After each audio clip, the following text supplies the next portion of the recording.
Hi everyone, you're listening to Your Religion podcast. My name is Simona Love, and this is a podcast where we learn about world religions from the hearts and mouths of their followers.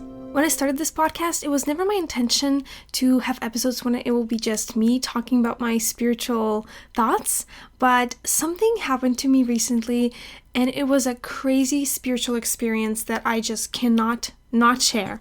I believe that the spiritual lesson I want to share with you today can be applicable to a person of any faith and any religion, so I hope everyone feels included here. And my crazy spiritual experience starts when someone made a video about my religion, and even though they did a pretty good job researching it and talking about it, there were some aspects in the video that I couldn't relate to or that didn't reflect accurately the state of my religion today. So I reached out to them and basically said that, hey, if you want to talk to me and get my view and some more current views, I'll be willing to make a video with you.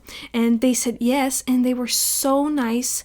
They were so respectful. So we started planning a video together in the future where we would talk about my religion. So immediately I felt this responsibility to be able to answer truthfully and accurately, so I dove really deep and I started studying more. And this is where miracles and weird things start to happen. First of all, at the same time as I started preparing for this video, my boss went on to a vacation that I didn't realize he was going to, so all of a sudden I had no work to do.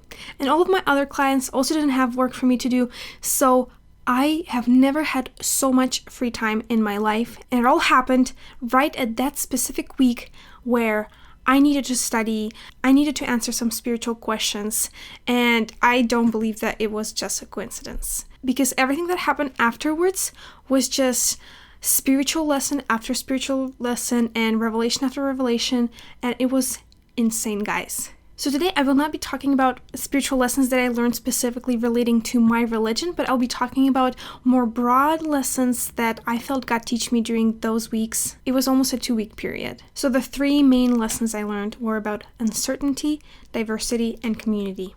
And let's go one by one and start with uncertainty. Even before this whole story happened, one of my friends posted a quote from a movie called Conclave, I think, and I'm going to read this quote to you now. St. Paul said, "Be subject to one another out of reverence for Christ. To work together and to grow together. We must be tolerant, no one person or faction seeking to dominate another." Speaking to Ephesians, who were of course a mixture of Jews and Gentiles, Paul reminds us that God's gift to the church is its variety. It is this variety, this diversity of people and views, which gives our church its strength. And over the course of many years, in the service of our mother, the church, let me tell you, there is one sin that I have come to fear above all others: certainty. Certainty is the great enemy of unity. Certainty is the deadly enemy of tolerance. And even though I don't usually trust Hollywood to portray religion and faith in a good way, I kind of agreed with that specific quote. I really feel like if a person is 100% sure in what is true, they lose tolerance towards others. And second, I think this is where pride starts. And pride is one of the greatest stumbling blocks in everyone's spiritual journey, I think. When someone is certain, they kind of stop growing because they think that they already know everything they need to know. And I believe this is why God chose to communicate with us through faith and not through knowledge. He wanted us to be in a state of constant learning and constant searching and constant growing.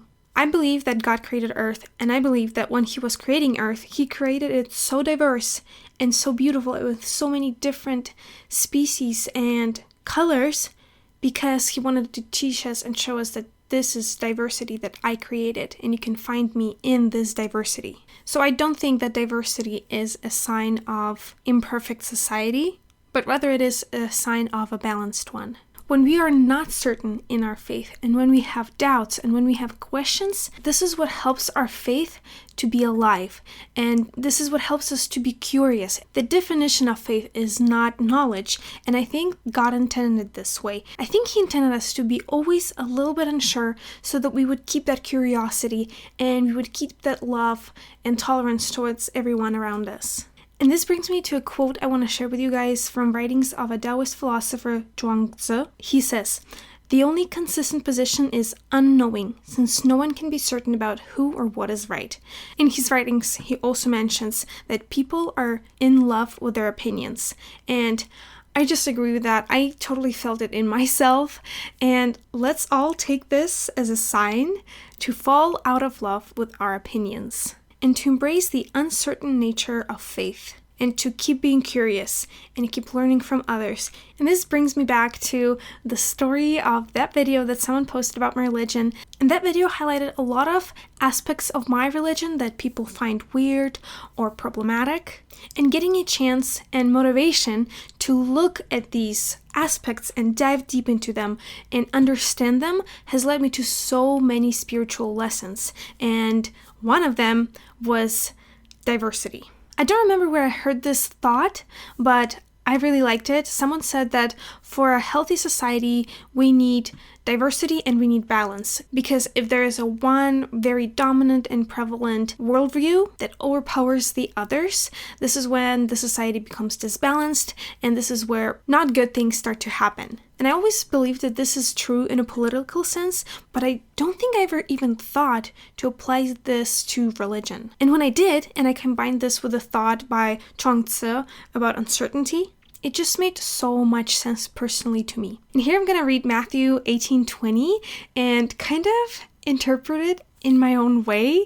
It might be stretched, but stretch with me and just bear with me. Matthew 18:20 says, "For where 2 or 3 are gathered together in my name, there am I in the midst of them." And I did a little bit of research about where that word "in the midst" comes from, and it comes from a Greek word meso, which can mean between or middle. And it just made me think of this scripture as, what if it means that when we take one person who believes something and we take another believer and we take someone else who thinks something about God and they all have these different ideas about God? What if God is actually in the middle of their opinions? What if we find God by listening to people who have different opinions about religion or God or spirituality? Because I don't think God can be necessarily put in a very neat box that is easily understood by a human. I believe God is very transcendent and hard to grasp and almost impossible to grasp with a human mind. And in order to understand him, we really need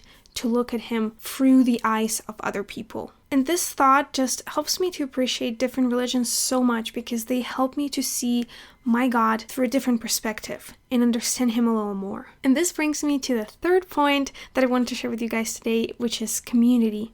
Diversity can be only found in a community.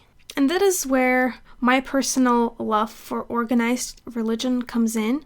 I think that when we are in a community, we have to be close to all these people who might have different opinions than us, who might be acting differently than us, and we have to learn to understand them, and we have to stretch our understanding, and we have to stretch our own paradigms and opinions in order to see the world through their eyes. And even though it is really good to support yourself with people who make you feel comfortable, I think this is important to surround yourself with people who also make you uncomfortable and challenge you. This is how you grow. And this is why I will personally always love having a spiritual community and learning about other spiritual communities and other religions. And even if you disagree with me and you don't think that God can necessarily be found in other people's opinions, I just hope that my thoughts today can help you see the beauty in the balance and beauty in the diversity and in the community, and to inspire you to keep being curious and keep trying to understand other people where they're coming from. Thank you so much for listening to this episode, and I hope I'll see you in the next one.